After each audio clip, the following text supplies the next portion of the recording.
Dando continuidade aí, exercício número 2. Quais fatos comprovam o sucesso de Carolina? Então, quais são esses fatos que comprovam o sucesso de Carolina? Exercício número 3. Os fatos a seguir são marcantes na trajetória da autora. Escreva em que ano eles aconteceram. Então, nós temos aqui uma ordem cronológica dos fatos que aconteceram na vida de Carolina de Jesus, tá? Então, você vai colocar aqui em cada ano o ano em que cada fato foi acontecendo aqui, que foi ocorrido, tá bom? Exercício número 4. No livro 50 Brasileiras Incríveis para Conhecer Antes de Crescer, Débora Tomé também escreveu a biografia de Carolina Maria de Jesus. Então, nós temos aqui um trecho, né, do livro de Débora Tomé, e a letra A, vocês façam a leitura, tá? E na letra A temos aqui: quais períodos da vida de Carolina são retratados por Débora Tomé nesse trecho? Então, você vai colocar aí quais são esses períodos que são relatados aí da vida de Carolina. Letra B. Qual afirmação da biografia da biógrafa Débora Tomé pode ser contestada, considerando-se a versão de Duda Porto e Ariane Carraro? Justifique sua resposta. Então, nós temos aí uma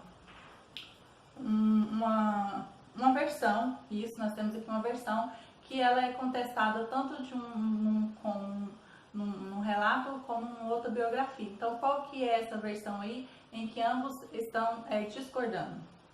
Letra C. Em que aspectos as duas versões biográficas de Carolina concordam? Então, em qual aspecto elas estão concordando aí? Tanto a biografia que lemos no começo, como a de agora de Débora Tomé. E referente a versões biográficas, nós temos aqui este informativo cinza aqui. Então, vamos ler aí, acompanhem comigo. A pesquisa e o levantamento de dados são condições essenciais para escrever uma biografia. Fotos, depoimentos, áudios, vídeos e objetos valem como documentação e ajuda para se reconstituir a vida dos biografados. Se o biografado está vivo, o biógrafo costuma solicitar autorização para escrever sobre a pessoa. Algumas vezes essa autorização não é obtida, mas mesmo assim o autor tem por lei o direito de publicar um livro a respeito da vida pessoal e íntima de uma personalidade. Nesse caso, a obra traz numa capa a informação de que é uma biografia não autorizada. Muitas batalhas judiciais já ocorreram por conta de versões consideradas pouco elogiosas ou invasivas da vida de pessoas importantes ou famosas. Embora se espere que o biógrafo relate os fatos com imparcialidade, é possível recortar, desprezar ou supervalorizar algumas passagens da vida de uma pessoa. Ao depender do que decide contar ou não, também as escolhas linguísticas, o biografado pode ser representado com uma imagem melhor ou pior, né? Então, temos esse lado aí da biografia, em que quem está fazendo, né, essa biografia, né, geralmente tem que ter uma autorização, né, da pessoa que está sendo biografada para que seja publicado este livro, né? Então, como acabamos de ler aqui, existem versões, né, de alguns livros que foram publicados e já escrito lá como biografia não autorizada. Então, o ruim disso é que alguns autores, infelizmente, ele pode escolher o que ele quer colocar dentro daquela biografia e às vezes, como acabamos de ler aqui, pode mostrar a vida, né, do biografado de forma melhor ou de forma pior, né, em que ele não colocou ali sua opinião, mas ele deixou, né, de colocar coisas, né, principais, acontecimentos principais, e ali acabou gerando uma opinião relacionada à pessoa que não é verdadeiramente real, né? Então, às vezes pode ser coisas positivas e coisas negativas, né? Então, por isso que tem que ser, quem vai biografar a vida de alguém tem que estar ciente, né, da sua responsabilidade ao produzir este tipo de texto para que seja publicado, tá bom? Então, prosseguindo aí. Letra D. Em sua opinião, qual das duas biografias parece mais confiável? Justifique sua resposta com um bom argumento. Então, qual dessas duas biografias? A primeira que vocês leram, que nós começamos a ler, ou este trechinho aqui de Débora Tomé? Então, você vai colocar qual que você achou mais confiável aí, tá? Exercício número 5. Considere este período. Na livraria, fotos expostas nas paredes retratavam o dia a dia de Carolina. Letra A. Identifique a transatividade do verbo retratar, o complemento desse verbo, a sua forma sintática, o sujeito do verbo, que estão aqui, fotos expostas na parede, tá bom? Então, o sujeito do verbo é fotos expostas nas paredes. E aqui, letra B, esse período é simples ou composto, tá? Então, você vai responder aí qual dessas alternativas de acordo com, identificando de acordo com o que cada um está pedindo aí, tá bom? Então, prosseguindo aí, letra C. Reescreva o período substituindo as expressões do dia a dia por a expressão o dia a dia por uma oração subordinada. Então, você vai substituir este pedacinho dia a dia por uma oração subordinada aí, tá bom? Exercício número 6. Releia essa afirmação.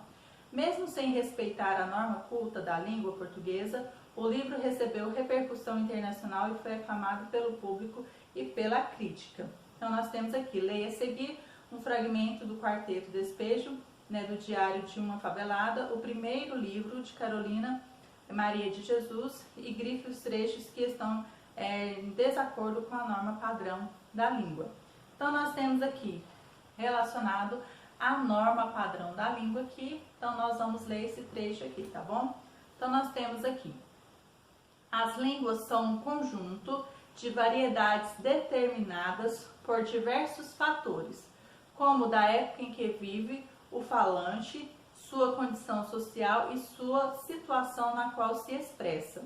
Como a 7ª língua mais falada do mundo, o português naturalmente também sofre essas variações. O professor Carlos Alberto Faraco explica que alguns instrumentos como leis ou acordos de fixação da ortografia, dicionários, livros de gramáticas e escolas ajudam a manter uma relativa integração entre os falantes. Existem instrumentos que são responsáveis para manter e divulgar uma norma padrão, a qual regulamenta a fala em diversas situações e principalmente a escrita.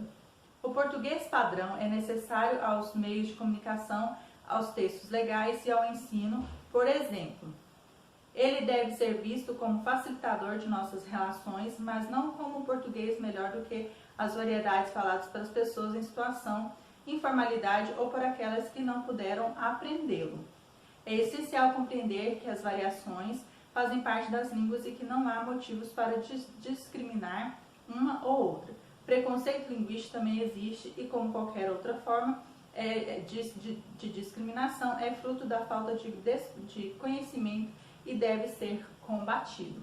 Então, a norma padrão, como foi falado aqui, ele é necessário aos meios de comunicação, aos textos legais, ao ensino. Então, essa norma padrão ela é colocada dessa forma para que possamos ter contato e compreender que ela existe a sua norma, a sua forma correta de escrita, mas que não devemos discriminar as variações linguísticas que temos no nosso Brasil. Então, são várias essas variações linguísticas que temos e que não devemos desprezá-las, porque isso faz parte da nossa cultura aí, tá bom? Então, nós temos este comentário relacionado à norma padrão da língua aí, ok?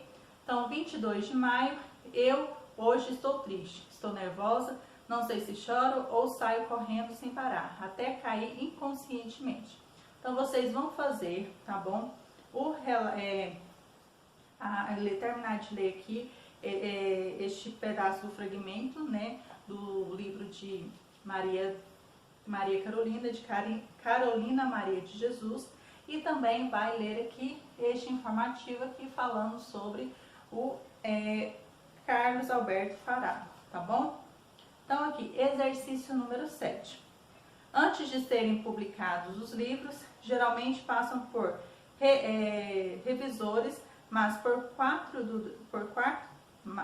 porque quarto de despejo, diário de uma favelada, foi mantido fora da norma padrão da língua. Elabore uma hipótese e depois confira com o professor e os colegas. Então, na hora da correção, já vamos fazer essa hipótese aí, tá bom? Exercício número 8. As variedades linguísticas regionais são tema de uma crônica de Ricardo Chaplot. Leia o texto em voz alta para perceber a variação registrada pelo cronista. Então, vocês vão ler, tá, em voz alta esse texto aí, certo? Letra A fala assim: até quem fala que não tem, tem. A que se refere essa afirmação? Então, você vai colocar aí a que se refere essa afirmação aí. Letra B. Os falantes comumente se envolvem em disputa a respeito de qual variedade do português é a mais correta. Como isso aparece na crônica de Ricardo Chaplot? Então, você vai colocar aí, né, como aparece isso na crônica de Ricardo Chaplot aí, tá bom? O último exercício da proposta da aula de hoje, exercício número 9. As variedades regionais do português brasileiro vão além do sotaque. A respeito disso, relacione as colunas. Então, nós temos aqui a coluna A, B e C. E nós temos o lado, você vai relacionar de acordo com cada alternativa aí, tá bom? Então, faça a leitura certinho. E no próximo vídeo darei prosseguimento fazendo a correção desses exercícios e no decorrer, né, das próximas aulas estaremos reforçando mais um pouco sobre a biografia, né, sobre esse gênero textual biografia, né, e compreendendo um pouquinho mais sobre ele, tá bom? Então, vamos prosseguindo com os próximos vídeos.